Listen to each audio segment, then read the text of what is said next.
ಆತ್ಮೀಯ ಬಂಧುಗಳೇ, ಶ್ರೀರಾಮಚರಿತ ಮಾನಸ ಕಿಷ್ಕಿಂಧ ಕಾಂಡ, ಇದರಿಂದ ಚೌಪಾಯಿಗಳು ಮತ್ತು ದೋಹೆಯನ್ನು ತಿಳ್ಕೊಳ್ಳೋಣ.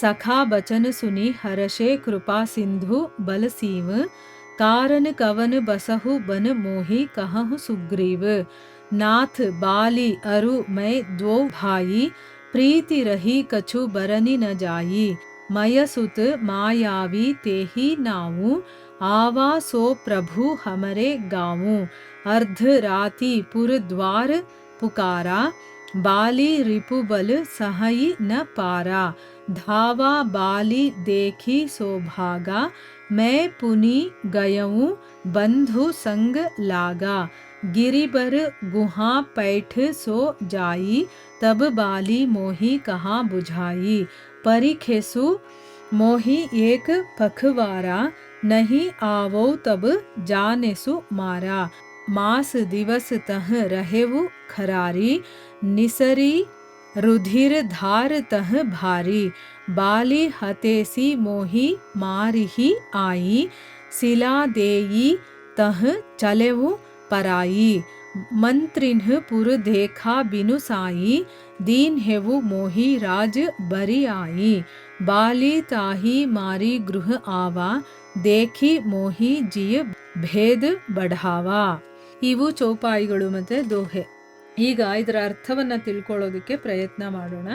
ಇಲ್ಲಿ ತುಳಸಿದಾಸರು ಹೇಳ್ತಾರೆ, ಸುಗ್ರೀವ ರಾಮನಿಗೆ ಜಾನಕಿ ಸಿಗುವಂಥ ಎಲ್ಲ ಉಪಾಯಗಳನ್ನು ಕೂಡ ನಾನು ಮಾಡ್ತೀನಿ, ಏನು ಬೇಜಾರು ಮಾಡ್ಕೊಳ್ಬೇಡಿ ಅಂತೆಲ್ಲ ಹೇಳಿದಾಗ ದಯಾಸಾಗರನು ಅಮಿತ ಬಲಶಾಲಿಯೂ ಆದಂತಹ ಶ್ರೀರಾಮಚಂದ್ರ, ಅಂದರೆ ನೋಡಿ ಅವನಲ್ಲಿ ದಯೆ ಇದೆ ಮತ್ತು ಅವನೇ ಬಲಶಾಲಿ ಆದರೂ ಕೂಡ ಇಲ್ಲಿ ಸುಗ್ರೀವನ ಸಹಾಯವನ್ನು ತಗೊಳ್ತಾ ಇದ್ದಾನೆ. ಅಂದರೆ ಅವನು ಸೇವೆ ಮಾಡಲಿ ಅನ್ನುವಂಥ ಒಂದು ಅವಕಾಶವನ್ನು ಕೊಡ್ತಾ ಇದ್ದಾನೆ ಭಗವಂತ. ಆಯಿತಾ, ಭಗವಂತ ಏನೇನು ಮಾಡ್ತಾನೋ ಅದಕ್ಕೆಲ್ಲ ಒಂದು ಕಾರಣ ಇರುತ್ತೆ. ಅಂಥ ಬಲಶಾಲಿಯಾದಂತಹ ಶ್ರೀರಾಮ ಮಿತ್ರನಾದಂತಹ ಸುಗ್ರೀವನ ಮಾತನ್ನು ಕೇಳಿ ತುಂಬ ಸಂತೋಷ ಆಗುತ್ತೆ ಅವನಿಗೆ. ಮತ್ತು ಅವನು ಕೇಳ್ತಾನೆ, ಸುಗ್ರೀವ ನೀನು ಈ ಕಾಡಲ್ಲಿ ಯಾಕಿದೀಯಾ ಹೇಳು ನೋಡೋಣ ಅಂತಂದ್ಬಿಟ್ಟು ಕೇಳ್ತಾನೆ. ಸುಗ್ರೀವ ಹೇಳ್ತಾನೆ, ಸ್ವಾಮಿ, ವಾಲಿ ಮತ್ತು ನಾನು ಇಬ್ಬರು ಕೂಡ ಅಣ್ಣ ತಮ್ಮಂದರು, ನಮ್ಮಿಬ್ಬರ ಪ್ರೀತಿ ಮಾತಿಗೆ ಮೀರಿದ್ದಂಥದ್ದು. ಅಂತಂದರೆ ಅಷ್ಟು ಪ್ರೀತಿಸ್ತಾ ಇದ್ವಿ ಒಬ್ರಿಗೊಬ್ರು. ಆಗ ಮಯ ಅನ್ನುವಂತಹ ದಾನವನ ಮಗ, ಅವನ ಹೆಸರು ಮಾಯಾವಿ ಅಂತಂದ್ಬಿಟ್ಟು, ಅವನು ಒಂದ್ಸರಿ ನಮ್ಮ ಕಿಷ್ಕಿಂದೆಗೆ ಬಂದ. ಅವನು ಅರ್ಧರಾತ್ರಿಯಲ್ಲಿ ಊರು ಬಾಗಿಲು, ಹೆಬ್ಬಾಗಿಲಿರುತ್ತಲ್ಲ, ಅದ್ರ ಹತ್ರ ನಿಂತ್ಕೊಂಡು ಘೋರವಾದ ಧ್ವನಿಯಲ್ಲಿ ಮೂದಲಿಸ್ತಾ, ಅಂದರೆ ಅವನನ್ನು ಬೈತಾ, ಅವನನ್ನು ಒಂದು ಕೆಟ್ಟದಾಗಿ ಮಾತಾಡ್ತಾ ಗರ್ಜಿಸ್ತಾ ಇದ್ದ. ಅಂದರೆ ವಾಲಿಗೆ ಇಲ್ಲ ಸಲ್ಲದ ಮಾತುಗಳನ್ನು ಹೇಳಿ ಅವನು ಬೈಕೊಂಡು ಜೋರಾಗಿ ಮಾತಾಡ್ತಾ ಇದ್ದ.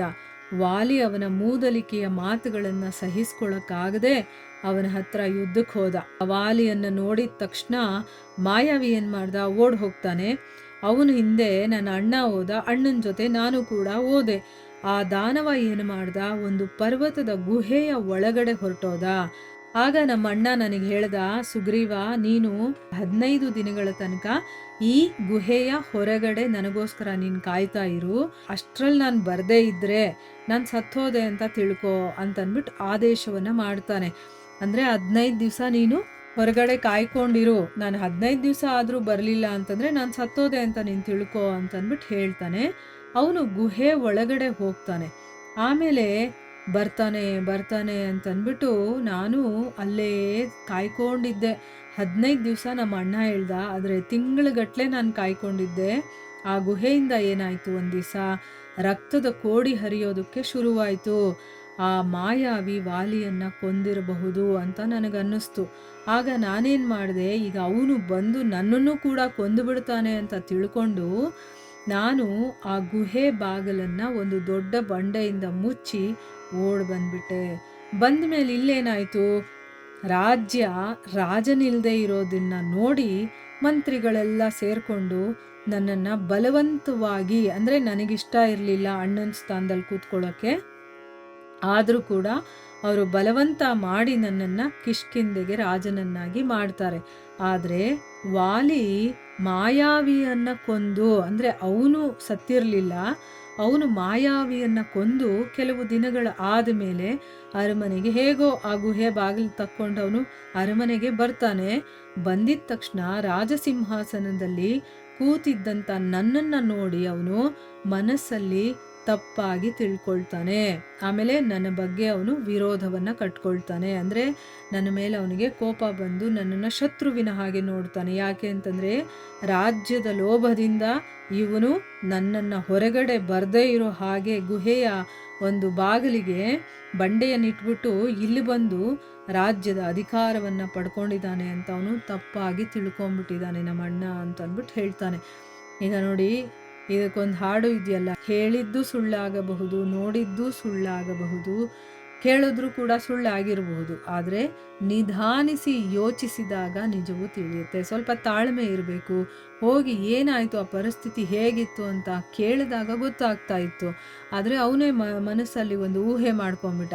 ಓ, ನಾನಿದ್ರೆ ಇವನಿಗೆ ರಾಜ್ಯ ಸಿಗಲ್ಲ ಅಂತಂದ್ಬಿಟ್ಟು ನಾನು ಗುಹೆ ಒಳಗಡೆ ಹೋಗಿದ ತಕ್ಷಣ ಇವನು ಒಂದು ಬಂಡೆ ಮುಚ್ಚಿಬಿಟ್ಟಿದ್ದಾನೆ, ನಾನು ಬರಬಾರ್ದು ಅಂತ ಬಂದಿಲ್ಲ ರಾಜನಾಗ್ಬಿಟ್ಟು ಇದನ್ನು ಆಳ್ತಾ ಇದ್ದಾನೆ ಅಂತ ಆ ರೀತಿ ತಪ್ಪಾಗಿ ತಿಳ್ಕೊಳ್ತಾನೆ. ಈ ರೀತಿಯ ಮಿಸ್ಅಂಡರ್ಸ್ಟ್ಯಾಂಡಿಂಗ್ ನಮ್ಮ ಜೀವನದಲ್ಲಿ ಎಷ್ಟೋ ಸರಿ ನಾವು ಕೂಡ ಮಾಡಿರ್ತೀವಲ್ವ, ಈಗಲೂ ಮಾಡ್ತಿರ್ತೀವಿ. ಆದರೆ ನಾವು ಅದರಿಂದ ಹೊರಗಡೆ ಬರಬೇಕು. ಒಂದು ಸ್ವಲ್ಪ ತಾಳ್ಮೆ ತಗೊಂಡು ಆ ಪರಿಸ್ಥಿತಿ ಹೇಗಿತ್ತು ಏನು ಅಂತಂದ್ಬಿಟ್ಟು ಕೇಳಿ ತಿಳ್ಕೊಂಡು ಆಮೇಲೆ ಡಿಸಿಷನ್ ತೊಗೊಳ್ಳೋದನ್ನು ಕಲ್ತ್ಕೋಬೇಕು.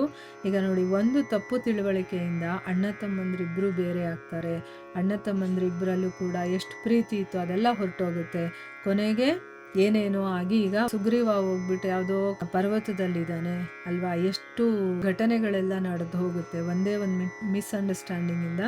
ಸೊ ಆ ರೀತಿ ನಾವು ಕೂಡ ಮಾಡಬಾರ್ದು. ಈಗ ಇಲ್ಲಿ ಅವನು ಆ ರೀತಿ ತಿಳ್ಕೊಂಬಿಟ್ಟಿದ್ದಾನೆ ಅಂತ ಅಂದ್ಬಿಟ್ಟು ರಾಮನಿಗೆ ಅವನು ಹೇಳ್ತಾನೆ.